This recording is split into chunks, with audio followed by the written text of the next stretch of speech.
Good morning, friends. Today we are going to see the concept of offer, which is essential for the contract, as offer plus acceptance is equal to agreement.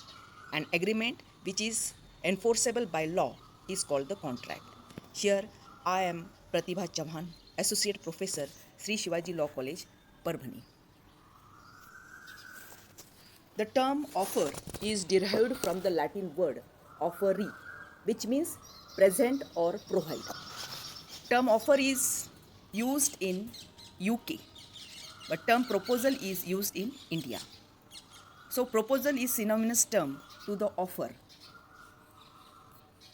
Now we will see the definition which is given under section 2 under Indian Contract Act 1872. When one person signifies to another his willingness to do or abstain from doing anything with a view to obtaining to assent of that other to such an act or abstinence, he is said to made a proposal. Now, what essentials are required for valid offer? We will see one by one. The first one is intention to obtain the acceptance or consent. Now, what is consent? Consent is a meeting of mind. And here I want to say that offerer means the person who make a offer, and offeree means the person who accept the offer. When a person is making an offer, it means that he is making it with a view to obtain the consent or acceptance of the offeree.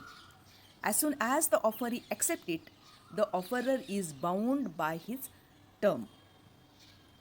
Second one is intention to create a legal relationship. A valid offer must intend to create a legal relationship. It must not be casual statement. If this offer is not intended to create a legal relationship, it is not an offer in the eyes of law.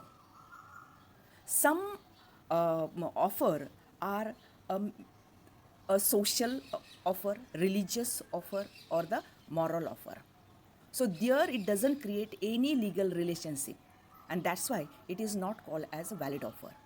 For example, inviting for the tea, inviting for the morning walk. So here, though the offer has been made, the person who accepted that offer, but if he does not perform it, so there one can't sue on the another because it was a mere agreement. So here we will see some case laws, and that case laws are just on the base of the domestic relation or social relation. Now the case law is Balfour versus Balfour.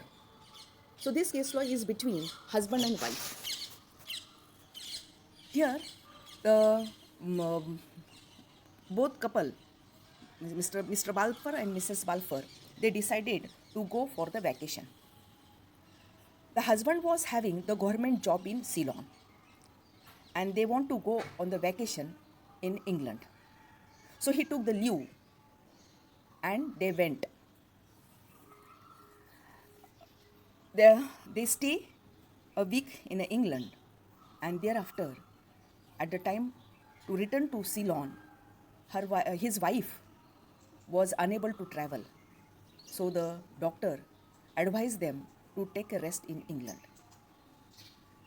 Husband promised to his wife that you stay here, take a treatment, and thereafter come to Ceylon. And he promised that he will pay £30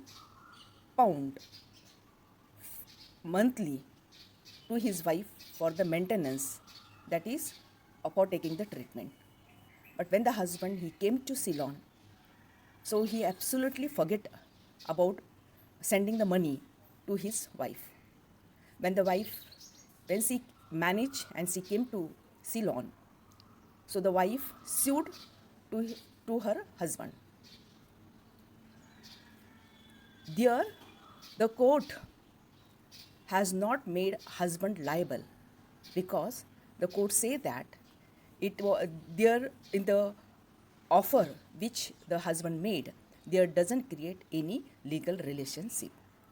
Now second case law is related to the John versus Padavatten. This case law is between the mother and daughter. Mrs. John, she is a mother and Padavatten is the daughter. Mrs. John herself lived in Trinidad. Her daughter, who had been divorced and she was having a young son, they lived in Washington and was serving in Indian embassy. Mrs. John, she advised her daughter to leave her job in Washington and study for the bar in England to become the barrister. Mrs. John offered to pay her daughter a monthly allowances during her studies for the bar in England. The daughter reluctantly agreed to the suggestion and left the job and went to England in 1962. See the date. In 1964, Mrs. John bought a house in England for the daughter, and daughter was allowed to stay in a part of the house, whereas the half part was let out. The rent which she used to receive from the part of the house was given to the daughter to cover her expenses. But in 1967, some differences had arisen between the mother and daughter. So the mother brought an action against her daughter to evict her house. Till that time, the daughter had not completed her study for the bar. The daughter contended that in a view of the promise made by the mother, she was legally bound to maintain her until she completed her study. It was held that there was nothing to indicate that there was an intention to create a legal relationship between the parties, as the evident from the fact that neither the agreement was reduced to writing nor the duration for which she was to maintain had been mentioned. Mother's action against the daughter for eviction succeeded. It may be noted that although in the case of close relationship, there may be generally no intention to create a legal relationship, but there is nothing which prevent this person from agreeing to be bound by their promise. Thus, if an agreement clearly contemplates an intention to create a legal relationship, the parties become bound thereby. But in a lower court, her mother was not allowed, but in appellate court, her mother's plea was allowed. Next, essential is offer must be communicated. Communication offer is essential. Without communication, so offer cannot be made. Communication may be in express way or it may be in a implied way. So the communication of proposal is completed when it comes to the knowledge of the person to whom it is made. So communication is essential. And it must come to the knowledge of the person to whom it is making. Now here I will give you the reference of Lalman Shukla versus Gauridatt. Allahabad High Court dealt the matter involving very crucial question on the law point. Here, defendant was a Gauridatt and Gauridatt's nephew was absconded from the home. She sent her servant Lalman, who is here plaintiff, in a search of the boy. When servant went to search boy, afterward the Gauridatt gave the advertisement in a newspaper that whoever will find her nephew, she will give reward of rupees 501. But servant found out the missing boy, and afterward he comes to know that there is also the reward which was announced by his master. But when he asked for the reward, that was rejected, and that's why he filed a complaint against Gauridatt. But he was not successful as there was an order to servant to search, so it is his duty. And he comes to know the reward after he searched the boy. Now next one is offer must be certain. So the term and condition of offer must be definite, it must not be ambiguous, and it must be certain. They must not be loose, vague, indefinite and uncertain. If they are so, the offer is not a lawful offer and it is not enforceable. Suppose if I want to sell my cell phone for rupees 70 to 80,000. Now it is not a certain, so this offer is not a valid offer. Next one is valid offer should not contain any term, the non-compliance which lead to acceptance. So when an offer may contain any term or condition, the offerer may prescribe any mode of acceptance. But he cannot prescribe the form or time of refusal so as to fix to the contract on the acceptor. He cannot, for instance, say that if the acceptor, now listen to this sentence which I am telling, that if the acceptor does not communicate his acceptance within a specified time, he is deemed to have accepted the offer. This type of offer the offerer should not make, but if he made it, it is not a valid. For now, I will give you the example. A person who writes to B, B is the another person. What he write that I shall sell my car for rupees 1 lakh if you don't reply within a week, that is not to purchase, then I shall assume that you have accepted my offer. So this kind of offer one should not make it, and if he make, so it is not a valid offer.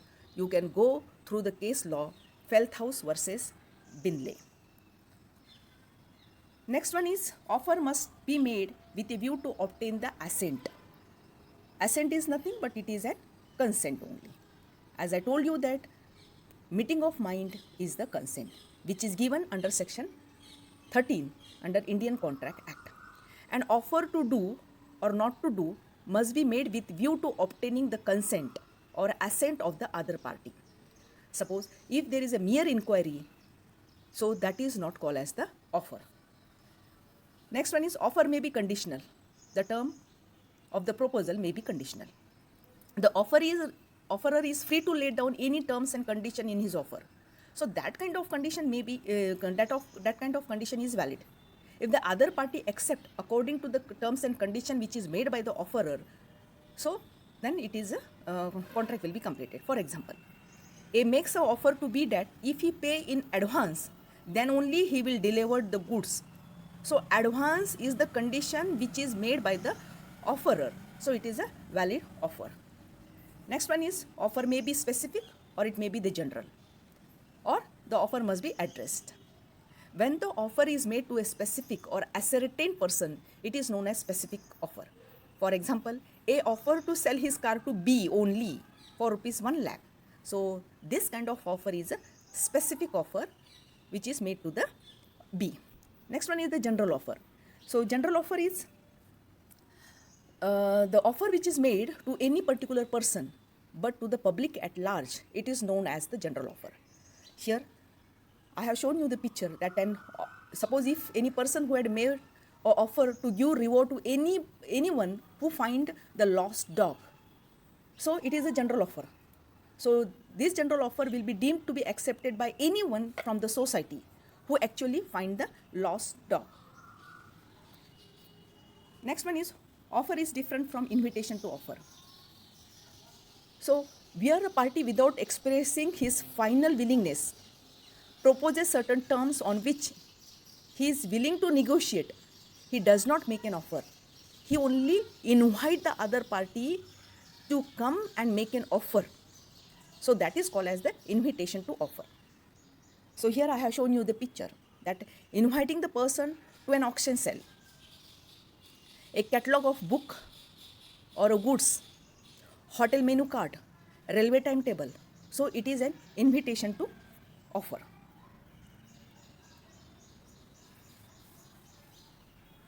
There are certain case laws which is related to the invitation to offer. That is Harris versus Nickerson. Defendant advertised an auction sale. The plaintiff want to participate in that auction sale, so he traveled to the advertised place, but found that auction sale was cancelled.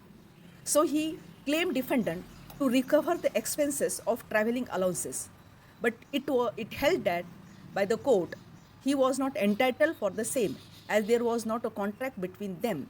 It was just an invitation given by the defendant to participate for making the offer. He had not accepted the defendant has not accepted the offer, so he is not bound by that contract, and that's why he is not responsible to it. There are so many case laws related to the auction sale. You can go through it. For example, as Pharmaceutical Society of Great Britain, Boots and Cash Limited, Harvey versus Fassi, Macpherson versus Apna. So there are these case laws are related to the invitation to offer. Here I conclude, offer is essential for formation of contract. Without offer, it cannot be accepted. But though offer is there, but if it is not valid, offer as above cases, then the contract will not be formed. So here I conclude. Thank you.